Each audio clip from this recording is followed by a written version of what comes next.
analicei un pouco este tema aí laboral, porque ademais eu no 2018 volvo ao mercado laboral despois de estar uns anos, aínda ben deles, adicada á crianza. E o primeiro que puiden observar é que había cambios, pero non é disto que quero falar, que tamén podería falar. É a idea de que, primeiro, erro grande que temos é definirnos pola nosa profesión, para ben e para mal. O sistema, a ver, require traballar, está claro. É unha cuestión, o traballo é supervivencia económica nun sistema capitalista. Ao sistema interesámoslle, claro, como produtoras. E hai poñer moito aí o foco e ti defineste, ti que és? E ti que soltas unha profesión. Ou incluso un título académico. Só. Nin sequera unha profesión. Eu empecei a pensar, por exemplo, en Galicia, o tema das conserveiras e o tema do téxtil, que creo que son aí como dúas cousas que nos definen moito, non? Na parte económica do país. O traballo por campañas. As conserveiras é ese traballo por campañas. E tiran e chaman. E acaba a campaña e ti vas para casa. No téxtil, cando había talleres de costura, que disto poderíase falar moitísimo, estaba esta idea de tamén na carga de traballo. E logo, a túa casa. Hai mulleres, ademais, son dous sectores feminizados totalmente. Hai mulleres que se xubilaron sen ter realmente un traballo estable. Entendamos, elexíronme, porque eu era moi boa no meu traballo, e queríanme sempre a min, ou seja, a empresa quería que eu estivese aí, non daba igual. Hoxe no téxtil, xa sen os talleres, vémolo na loxística.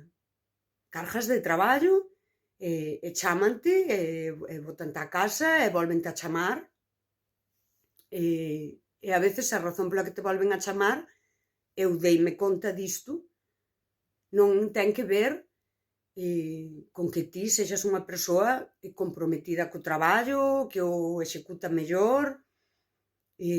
Tristemente, moitas veces a razón pola que te volven a chamar, volven chamar as persoas máis sumisas, aquelas que dan menos problemas, aquelas que non cuestionan.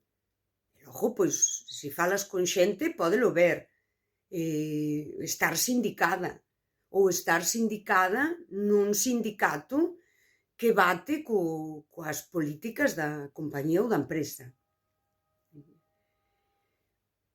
Os homes viuse moito, porque estou falando de mulleres, pero para ver que isto é un tema social, viuse moito na construcción. Na construcción tamén había, naquel momento daquela burbulla, o traballar a destajo, que dicían, traballar a metro, tabicando, daquela, escollíamos o máis rápido, mais cando había que tirar para diante cunha obra, mesmo facíase unha contratación grande, e ao final o máis sumiso tamén, porque o máis sumiso fai máis metros porque sí, porque se fai falta incumple as normas de seguridade, cousas deste tipo. É dicir, eu creo que o noso posicionamento é o que nos dá sentido existencial, é o posicionamento ético e político. E isto ao capitalismo non lle gusta. Como vexo eu que isto nos afecta nun plano fondo?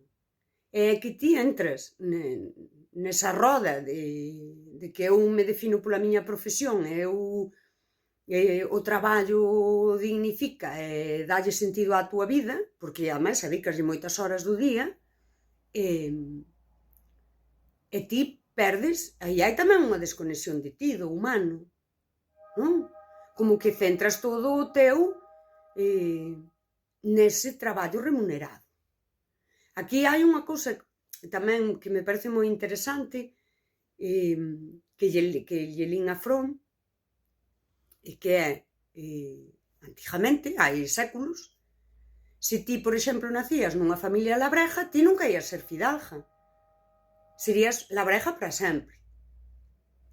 O avance social que nos permite atravesar esas capas socioeconómicas está moi ben, por suposto, non vou dicir que non está ben, pero é certo que Fromm así o dicía, eu pensei moito nisto, que ti nacías nunha casa labreja e sabías que ias ser labreja e ti, isto xa era unha tranquilidade, non? Dentro da miseria era unha tranquilidade. Ti non tiñas que facer máis que aquilo. Os artesáns, ti nacías nunha casa que eran cesteiros, ti, o teu pai dicía, a ver quen fai mellor os cestos, pero veña ti vas herdar a profesión, non? Había tamén esta continuidade da linaxe, e isto tamén dá sentido existencial. Ao final, case desde crianza, ti xa sabías quen eras. Ti logo eras un cesteiro. E que tiñas que facer? Tiñas que ser o mellor cesteiro para que che comprasen os cestos. E aquí hai unha cousa que se diferencia moito con hoxe. Tiñas que ser mellor. E hoxe movémonos moito en hai que ser máis. Ti non tiñas que buscar vías de negocio. Eran as que eran. E estabas aí, a xente viña chos mercar, e ias ás feiras, as que podías chegar, e tiñas que facelo mellor, non máis. E isto tamén daba moito sentido existencial e tamén deixaba moito tempo para esa vida contemplativa. Que aí tamén se podería falar de como o traballo artesán tiña unha parte de meditación que tamén daba isto. Non se trata de romantizar outros tempos de máis miseria, mas sí de coller aquilo que tiñan de bo e ver como o colocamos hoxe. Daquela, nun sistema capitalista, onde te defines pola profesión, mais as compañías e as empresas non valoran nada humano en ti. Que sexas sumisa, que fajas máis. A calidade cada día importa menos. Non tes que facelo mellor, máis e máis rápido, sí? Aquí claro que hai esa pregunta, chegas a quen son eu na empresa? É dicir, quen son eu? Como máis aló de a que o fixo máis rápido. Pois aí aí tócanos a parte existencial. Pero eu levo 2 anos traballando na función pública, como a interina. E daquela fixen un análise desto. Eu estou nunhas listas. Cando chegan a min, chámanme. Eu vou traballar e a min páganme e todo está ben. Chámanme porque tocoume, chegaron a min. E eu, cando vou ali, eu persoalmente, eu sei que teño un posicionamento ético e político na sociedade onde eu priorízome e dou valor a quen eu son. Tento facer o traballo o mellor que podo. Estou sempre aberta a aprender cousas que non sei. Que isto a mí tamén me pasa. Pois chegar a facer e tes que facer algo que ti non fixeches nunca. Pero se eu non o fago, se eu vou ali e atrapallo ou fago pouco e mal, non pasa nada. Cando cheguen a min vanme volver chamar. E aquí tamén é como quen eu son. Que importa o que eu fago? Aí tamén tens que atoparte o sentido existencial. Eu fago este exercicio de dicir que disto podería falar da ética na función pública. Eu estou cumplindo cun servicio social. Eu aquí estou atendendo a unhas necesidades da poboación. E desde o meu posicionamento ético e político, eu vou no facer ben. Porque, para min, a función pública é un acto de servizo ou é só algo que está pendente de privatizar. Eu aí teño claro. É responsabilidade nosa, e desde ese punto eu podo atopar sentido existencial. Mais nesta cousa totalmente individualista, onde todo nos dá igual, o caso é facelo, é que che paguen e así, non hai, a xente non cuestiona como a min, non? O seu sentido existencial, pois viven con ese vacío. Viven cunha falta de sentido existencial. Na función pública eu ás veces adico moitas horas a pensar nisto. Eu estiven en sitios e daquela hai xente que aprobou unha oposición, están aí. E xa está, esas persoas sí que poderíamos dicir, ves, acadaron a estabilidade laboral e que ben, non? Poderíamos dicir que teñen o que se nos dixo que temos que ter. Un traballo estable, moitas veces un traballo con certo prestixio social. Eu aquí digo, volta ao sentido existencial, mas esa persoa aprobou unha oposición preparando un temario e se non é competente, non pasa nada. Dá igual. E aí vou eu, non podes buscar sentido existencial no laboral, sí? Porque se és un incompetente, ti preparache o temario que non ten nada que ver realmente co teu traballo, coa execución, e és un incompetente, ti vas seguir aí. Iso non di nada de ti. Mas se és moi responsable e tes esa ética, tampouco é desde a administración ou desde o servizo no que traballas que a ti che van devolver algo que digas pois sí, mira, eu son moi importante, isto teño que facer tin por ti. E iso a veces hai un cansazo, porque a xente igual colle o seu traballo con moito amor, con moito cariño, e ven precisamente que hai outra xente que na raña e teñen exactamente a mesma posición socioeconómica e o mesmo recoñecemento e a veces incluso ninguén lles di nada, pois porque mira, é funcionario, é que tampouco podemos facer nada. Aquela aquí xa, pola privada, que se campañas, que se tal, que se non sei que, dá igual o que fagas, chamarante ou non, e baste cuestionar quen son eu.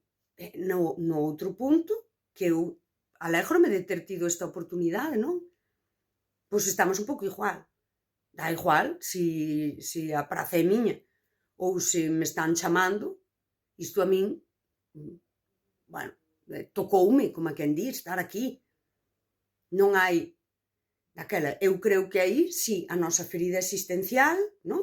Que a nomeo eu así, para falar de algo que vexo na sociedade, é que nos centramos moito nesa parte laboral, definímonos pola profesión ou polo que nos fixemos, chamámoslle meritocracia case a calquera cousa,